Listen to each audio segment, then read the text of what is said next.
sports fans, and welcome to the latest Breath of Fresh Air Shorty with your host, Charles Taylor. Now, there's a lot going on in sports at this time. Of course, you have the NFL in full swing, college football's in full swing, and you even have the Washington Nationals going to the World Series. Congrats to them in sweeping the St. Louis Cardinals in 4 games. Very surprising, especially when you consider where they're coming from.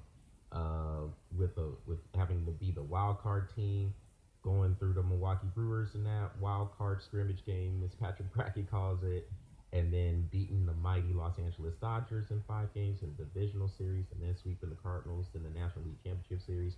Congrats to them, and I know the people in the DC area are throwing a party. Well, subdued party. They haven't won the title yet, but they're throwing a little bit of a party. But with all that, there's also another topic that is dominating the airwaves, and that is the NBA and their partnership with China. So, just to kind of set the stage here, Houston Rockets general manager Daryl Morey he let a tweet go, basically saying he supports Hong Kong in their fight for freedoms and free speech. Now, for those who aren't familiar with the history of Hong Kong until 1997 was under British rule. In 1997, they were moved to Chinese rule. But Hong Kong still kind of has their own independent government. It's more of a free enterprise system. And we know China is more kind of communist with their government. So now China's, I guess, in Hong Kong's eyes, trying to suppress those freedoms and free speeches, and it's led to a lot of protests, a lot of anger in Hong Kong. So, with that being said, the NBA has a lot of business in China, and the Houston Rockets in particular have a lot of business in China. And it, until this present tweet from Daryl Morey, was a very popular team in China simply because the best player to come out of China, Yao Ming, played for the Houston Rockets during his career. So throw that in with what Daryl Morey said, and you have a very volatile situation that has put the NBA in a little bit of a slippery slope to where they have to try to balance between their business interests in the country and what they stand for and what they would have you believe they stand for as a association. Now, if you listen to the NBA and the message they would try to deliver to you, they would say they are about equality, they're about free speech, they're about everything that promotes equality. But after the tweet that came out from Daryl Morey, most of the people have stayed quiet when it comes to that, saying they have to look into the situation more and see how everything develops. Now, that silence has been heard a lot, even though it is silence, but that silence speaks loudly. And there are even politicians calling out the NBA.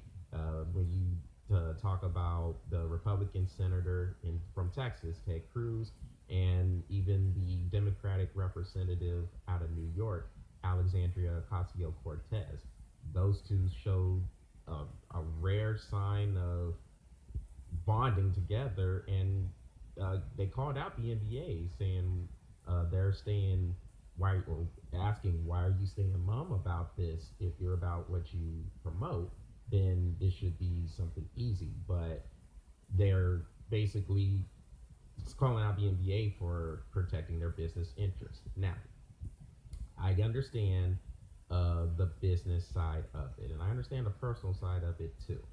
A lot of people and a lot of associations, they're about what they say until they're not. And the part that they're not is when it involves money. Money is always the thing, or just about almost all the time, the thing that will supersede everything else.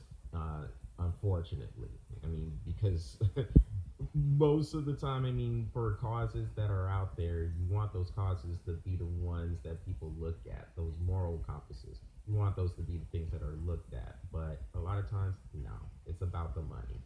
So that brings me to the comments of one LeBron James, who actually said Daryl Morey in his tweet was misinformed and non-educated, and I'm paraphrasing that there, but that was the big thing that came out of what he said. Now, if you listen to LeBron James's news conference when it came to those comments, because it was his first comments about this since everything started happening, it was not measured. Now, normally when you hear LeBron speak, it's normally more measured, it's more uh, calculated, it's well thought of and well spoken, even if he is sending out cryptic tweets or trying to be passive aggressive. In this case, this was a muddled mess. He just really stumbled his way through this whole press conference, and it was not a good look at all. Uh, it was even hard to follow what he was trying to say, to be honest. It didn't sound good at all. And that coming from LeBron is a little bit surprising because, like I said, he's more well thought out, more well spoken than what he was saying. It was almost like he was trying to play both sides of the fence, and he just totally missed the mark on everything. As a matter of fact, his comments made things worse. And you're hearing people on some of these media outlets talking about this was one of the most disgraceful moments of his career. And when you look at the context of it, it's pretty bad because his comment sounded like a guy. Now, we'll get back to what he said about Daryl Morey being misinformed and non-educated with these comments in a little bit. But when you listen to the whole of his press conference, it sounds like he is trying to side with China and the business interests, and coming from him, that seems pretty hypocritical when you consider he has used his stance and his stature to speak out on equality and speaking out on some of the social injustices that have happened in this country.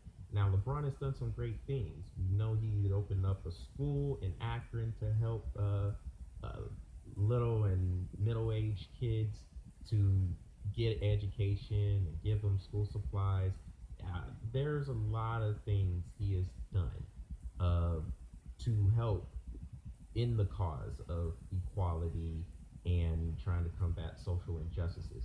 But the Chinese government has been one that has been known to try to suppress people and to suppress free speech.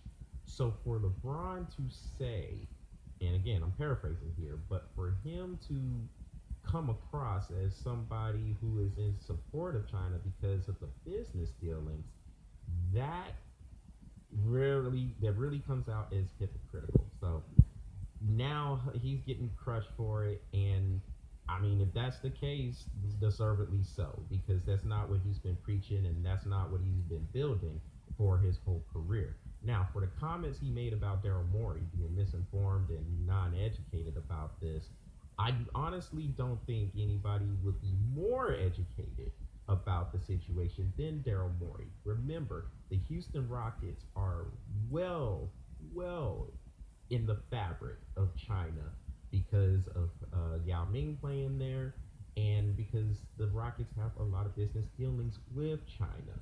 So if anybody's going to speak up on the situation, I would think it would be someone like Daryl Morey. Also, he's Morey's a very analytical guy. I mean, he comes across as a really smart guy. So I don't think he would say this if he didn't mean it and if he didn't feel it. Now, yes, you might have had a moment where he was drinking a little bit and he'd seen the news and he just wanted to speak out on it. That's very possible too. But I don't think he would be the guy to come across as non-educated about this. But in all, it's just a very difficult situation for all involved, and the NBA has to walk a fine line here between their business dealings with China and what they stand for, or what they would tell you they stand for, in terms of uh, equality and free speech. The LeBron James comments did not help that at all. As a matter of fact, it probably made it worse. And if that's how LeBron is truly feeling, that's a terrible look. Terrible look for LeBron, especially when you consider he has built his career on speaking out against social injustices. Well, that's what I'm breathing on for today. Let us know how we are doing with this webcast and with the shorties. Remember to subscribe to the YouTube channel, mash that subscribe button, and continue to like us on Facebook. Continue to post this on LinkedIn and Twitter as well. So everybody enjoy their day, and we will talk to you later on this week.